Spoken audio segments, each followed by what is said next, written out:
Hello for today's video. Tayo ay magluluto ng peanut na gagawin nating pang-repack. Ayan. Una, malakas na apoy natin gagawin. Tapos, magpainit ng mantika. At, nung kumulo ng mantika, inilunod ang peanut. 2 kilo po ito. Pagkatapos ilunod ng peanut, medyo init na ang peanut at nahalo-halo na mekos ko na siya, ay isinunod ko naman ang pinagtad kong bawang. Pinagtad kong maliliit na pinong. Hindi, joke lang. Manipis po pala, hindi pinong. Ayan. At imekos lang natin hanggang sa medyo mag-golden brown yan siya. Hintayin natin siyang maging golden brown. Yan. Mekos lang natin. Yan. Parang alam nyo yung parang naglalaro lang siya. Ganon lang ang pag-mekos. Lang yung gagawin natin, guys, no?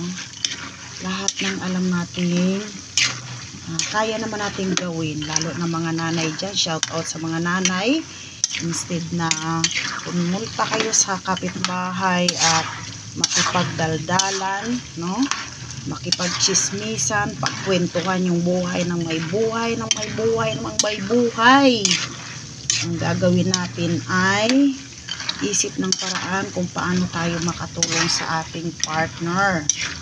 Linis ng bahay. Ako po talaga, mga kababayan, ay hindi ko na halos nagagawa ang malinis yung sobra ang bahay. Dati nagagawa ko kasi maliit pa lang yung mga anak ko.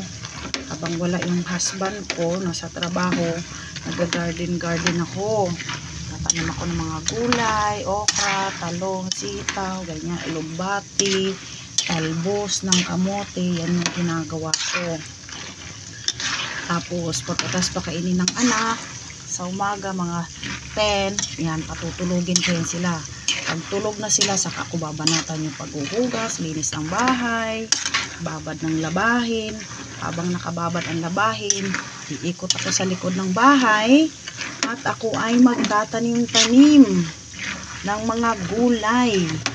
Ayan. Pagdating po ng mga 11:30 or bago mag-12, gising na yung aking dalawang makukulit na anak na lalaki. Ayan. Kasi po ang anak ko po ay magkasunod. 1 taon lang po ang pagitan. Ayan. 1 taon at 3 buwan. Magta-3 buwan, nagkita na po yung anak ko, kaya 2 po yung pinapadede ko. Diba?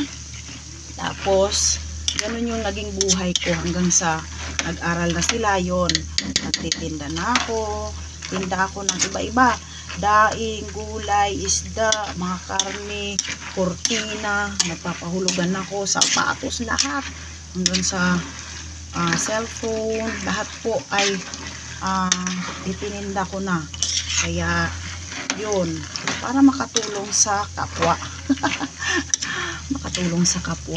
Ayan, ganun po yung buhay ko hanggang sa yun, lumaki na yung mga anak ko. Hindi ko na halos na yung paglilinis ng bahay, kasi na mas lalo akong pagod at saka hindi na kinakaya ng katawan ko. Dati kayang-kaya kong buhatin ang 1 kabang bigas. Ayan, yung kunting sili, hinaluan ko na. Ngayon, hindi ko na kaya. Kanina, namalengke ako. Kalahating kabang bigas. Ayun, sa awa ng Diyos, kinakaya pa naman. Pero dati yung 50 kilos, binubuhat ko lang yan. Sayang ng pabuhat eh. Kaya ako na nagbubuhat. Kaya, ganun ang buhay. May asawa na. Kaya shout out dyan sa gustong mag-asawa at sabi nila gusto nilang magkaroon ng tahimik na buhay. Huwag ka. Mas malaki po ang obligasyon ng may asawa, lalo tigit ng anak na. Yan. At ngayon po, ang aking anak ay na dalawang lalaki ay college na po. Yung isa, 3rd year college. Yung isa po ay 2nd year college. At hindi po nagtatapos doon ang buhay. Nagkaroon po ako ng pangatlong anak after 10.5 years. Kaya 11 years. Nagkita po sila. Ay, 10 years lang pala mahigit. 10 years. Oo, 10 years mahigit. Tapos, mag-11 years nagkita sila. Ayan. Kaya, yun ang nangyari. Kaya, mayroon akong grade 3 ngayon. Grade 2. Kaya, eto, lahat ng alam kong kikita ka naman ng pera sa maayos na pamamaraan, ginagawa ko basta kaya ng katawan. Kaya, yung bahay namin, hindi ko na halos maharap kasi, syempre, magluluto, intindi sa estudyante, yan, tindahan, mamalengke, maglalaba, plancha ng mga uniform nila. Alam mo yun, solo talaga as in. Pero sa awa at sa tulong ng Panginoon, nakakaya naman sa araw-araw. Go lang, be positive, be practical. Pero yung pagiging practical mo dapat ay hindi dapat magiging kahihiyan ang buhay mo. Hindi dapat alam mo yon na porke na malang hirap ang buhay, kapit sa patalim kung tatawagin nila. Wag. Yan ang wag na gagawin ng mga nanay dyan. Na katulad ko, na talagang sinisikapan makapagtapos lang yung mga anak.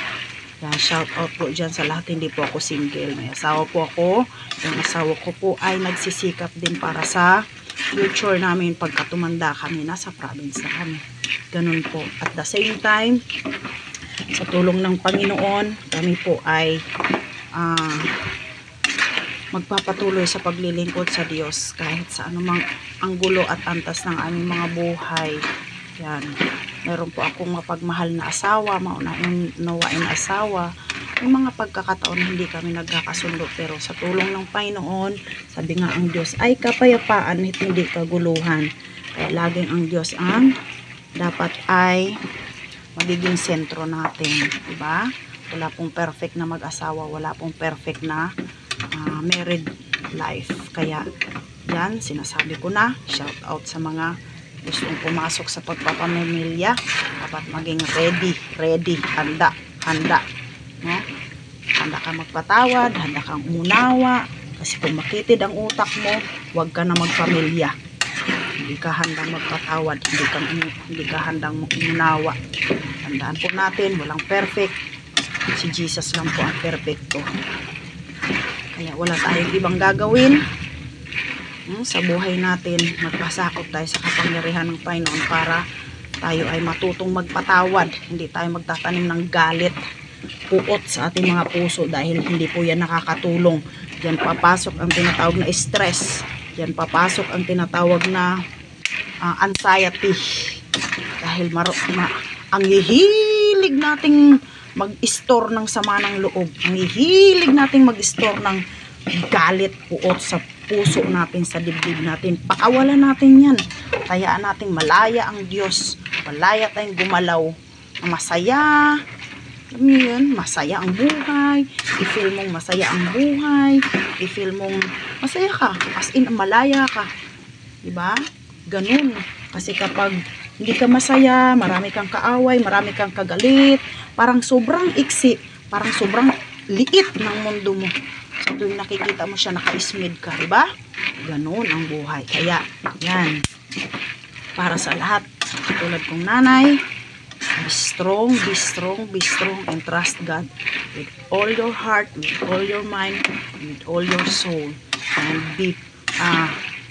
pray every day.